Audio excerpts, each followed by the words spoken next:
नमस्कार मित्रांनो, मी सचिन शिंदे. आपल्या समोर ध्यास वर्धीचा अकॅडमी यूट्यूब चॅनल पाहतो मित्रांनो. महत्त्वाच्या घडामोडी मित्रांनो, आज तारीख आहे 5 फेब्रुवारी आणि 5 फेब्रुवारीचे महत्त्वाचे मराठी भाषेतील करंट अफेअर चालू घडामोडी पाहतोय. 20 प्रश्न आणि मित्रहो, व्हिडिओ पाहताना सुरुवातीपासून शेवटपर्यंत पहा, जेणेकरून आपल्याला प्रत्येक गोष्ट, प्रत्येक पाठ, प्रत्येक घटक आपल्याला समजून जाईल. ठीक आहे, आपण सुरू करूया आजचे महत्त्वाचे करंट अफेअर. ठीक आहे. कालचा प्रश्न होता, महाराष्ट्राच्या चित्ररथाची थीम काय होती? तर उत्तर जर पाहायला गेलं, तर गणेश उत्सव आत्मनिर्भरतेचे प्रतीक हे त्याचं उत्तर होतं. पहिला प्रश्न, अच्छा. भारताच्या अर्थसंकल्प 26-27 मध्ये भांडवली खर्च म्हणजे कॅपिटल एक्सपेंडिचर किती जाहीर करण्यात आलेला आहे? असा आपल्याला पहिला प्रश्न विचारलेला आहे. तर उत्तर आहे 12.2 लाख कोटी. ठीक आहे. थोडं डिटेल पाहूया आपण.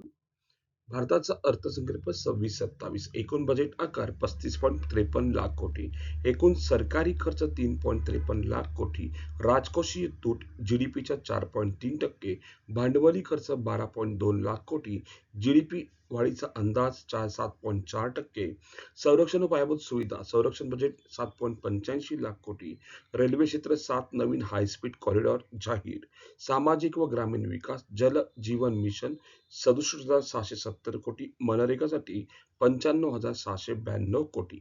काही महत्वाचे घेतलेले आहेत, त्या अनुषंगाने आपण हे पाठ पाहतोय. दुसरा प्रश्न, 68व्या ग्रामी पुरस्कारमध्ये दलाई लामा यांना कोणत्या श्रेणीत सन्मानित करण्यात आले आहे? प्रश्न सुंदर विचारलाय. कोणत्या श्रेणीत त्यांना सन्मानित करण्यात आलेलं आहे? तर ऑप्शन नंबर 4 बरोबर आहे. Best audio book narration and story story link लक्षात ठेवायची गोष्ट आहे. ठीक आहे. ओके. हा, स्टोरी टेलिंग आहे. ओके. चलो पुढं. काय म्हणतात? व्यक्ती दलाई लामा 14वे, वय 90 वर्ष, पुरस्कार ग्रॅमी पुरस्कार व आवृत्ती 68वा ग्रामी पुरस्कार, श्रेणी best audio book narration and story telling recording, audio बुकचे नाव meditations the reflections of the holiness the Dalai Lama, पात्र कालावधी 31 ऑगस्ट 24 ते 30 ऑगस्ट 25 दरम्यानची, सर्वोत्तम रेकॉर्डिंग रचना व कलाकार, पुरस्कार जाहीर 1 फेब्रुवारी 2026. विशेष बाब, दलाई लामा यांचा पहिलाच ग्रॅमी पुरस्कार, 90 वर्षाच्या वयात ग्रॅमी जिंकणारे ते एक अत्यंत दुर्मिळ उदाहरण. भारताशी संबंध, दलाई लामा 1959 पासून भारतात वास्तव्य आहे. दलाई लामा यांना मिळालेले पुरस्कार, 1989 नोबेल शांतता पुरस्कार, 2007 पद्मश्री आणि 26चा प्रथम ग्रॅमी पुरस्कार दलाई लामा यांना मिळालेला आहे. ओके. पुढं तिसरा प्रश्न, चारही ग्रँड स्लॅम जिंकणारा सर्वात तरुण पुरुष टेनिस खेळाडू कोण आहे? तर आपण पाहायला गेलो तर कार्लोस अल्कराज आहे. बघा, माहिती घेऊया आपण. ऑस्ट्रेलियन ओपन पुरुष एकेरी कार्लोस अल्कराज विजेता, उपविजेता नोवाक जोकोविच सर्बिया आणि कार्लोस अल्कराज स्पेनचा आहे. तर त्याच्या करिअर ग्रँड स्लॅम मध्ये Wimbledon, French, US open, Australian open चारही ग्रँड स्लॅम जिंकणारा सर्वात तरुण पुरुष खेळाडू, वय अवघ 22 वर्ष. पुढे चौथा प्रश्न, कोणत्या संग्रहालयाने 2026 मध्ये प्राचीन कांस्य शिल्पे भारतात परत करण्याची घोषणा केली आहे? तर स्मिथ सोनियनचे आशियाई कला संग्रहालय तर भारताचे कांस्य शिल्प परत करणार आहेत असं सांगण्यात आलेलं आहे. पाचवा प्रश्न, फेब्रुवारी 26 ते फेब्रुवारी 27 पर्यंत वैध असलेले सलग तिसऱ्या वर्षी कोणत्या संस्थेला ग्रेट प्लेस टू वर्क प्रमाणपत्र मिळालेले आहे? आपण जर पाहायला गेलो तर ते सेलला मिळालेलं आहे. सेल या कंपनीला, या संस्थेला. तर फुल नेम काय? Steel Authority of India Limited, SAIL. पुढं सहावा प्रश्न. ठीक आहे, आपण पाहतोय 6 नंबरचा क्वेश्चन. ठीक आहे. इन्कम टॅक्स ऍक्ट 25 अंतर्गत पगारदार कर्मचाऱ्यांसाठी कोणत्या उत्पन्नापर्यंत पूर्णपणे कर माफी मिळणार आहे?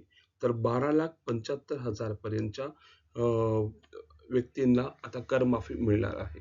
मध्यमवर्गीय करदात्यांची सोपान दिलासादायक नवीन कर कायदा, इन्कम टॅक्स ऍक्ट 25 अंमलबजावणी 1 एप्रिल 26 पासून केली जाणार आहे.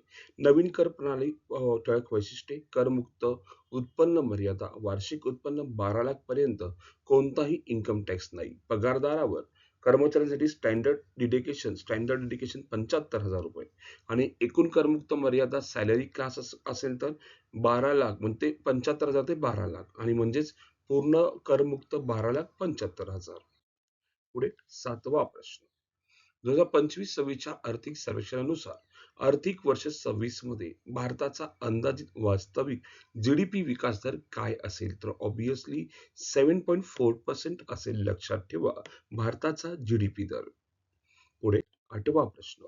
जम्मू आणि काश्मीर ग्रामीण उपजीविका अभियानाने आयोजित केलेला सारस मेळा 2024 कोणत्या शहरात आयोजित करण्यात आला होता? तर उत्तर आहेच जम्मू मध्ये तो आयोजित करण्यात आलेला होता. 9वा प्रश्न. भारतातील पहिले सरकारी एआय संचलित विद्यापीठ कोणते आहे? तर उत्तर आहे चौधरी चरणसिंह विद्यापीठ. आपण डिटेल पाहूया. भारतामधील पहिले सरकारी एआय सक्षम विद्यापीठ उत्तर प्रदेशातील मेरठ येथे सुरू करण्यात आले आहे. स्थळ चौधरी चरणसिंह विद्यापीठ, मेरठ, उत्तर प्रदेश. विशेष ओळख भारतातील पहिले सरकारी एआय सक्षम विद्यापीठ. तंत्रज्ञान व भागीदारी टेक्नॉलॉजी पार्टनर गुगल क्लाउड. प्रमुख तंत्रज्ञान गुगल जेमिनी एआय. शैक्षणिक व प्रशासकीय फायदे एआय आधारित अध्यापन 1000+ अभ्यासक्रम एआयच्या मदतीने शिकवले जाणार. विद्यार्थी सहाय्य 24/7 म्हणजे 24 तास 7 हप्ते कंटिन्यू चालू असणार. ठीक आहे, त्यांचे क्लासेस म्हणजे आपण म्हणतो ना वीकली 7 डेज आणि प्लस 24 आवर्स. ठीक आहे. प्रश्न नेक्स्ट आहे. जागतिक पाणथळ दिन केव्हा साजरा केला जातो? तर उत्तर आहे 2 फेब्रुवारी रोजी तो साजरा केला जातो. 11वा प्रश्न.